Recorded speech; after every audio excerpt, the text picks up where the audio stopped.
নমস্কার বন্ধুরা, কেমন আছেন সবাই?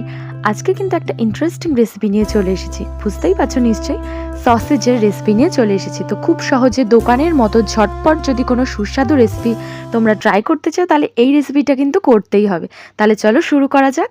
এর জন্যে দেখো, এখানে আমি কিন্তু 250 থেকে 300 গ্রাম বোনলেস চিকেন নিয়ে নিয়েছি। আর এটা কিন্তু ভালোভাবে পিস পিস করে ছোট ছোট করে কেটে নিয়েছি। চিকেনটা ভালোভাবে ছোট ছোট করে কেটেছি, কারণ মিক্সিতে ভালোভাবে কিন্তু এর একটা ফাইন পেস্ট তৈরি করতে হবে। সামান্য কিছু কিন্তু উপকরণ দিয়ে এই হোমমেড সসেজটা জাস্ট দারুণ লাগে খেতে। মিক্সিতে কিন্তু চিকেন আর তার সঙ্গে কিন্তু 2-3টে বরফের টুকরো দিয়ে পেস্টটা করে নিতে হবে, তাহলে পেস্টটা সুন্দর হবে। তো দেখতেই পাচ্ছ, এরকম তোমাদের থিকনেসটা কিন্তু থাকবে, আর জল দিলে কিন্তু হবে না। তাহলে এবারেই কিন্তু সেই স্পেশাল উপকরণগুলো দেবো। তো প্রথমে কিন্তু স্বাদমতো নুন দিয়ে দিলাম আমি। এখানে হাফ চামচ মতো নুন দিয়েছি। এরপরে কিন্তু গোলমরিচের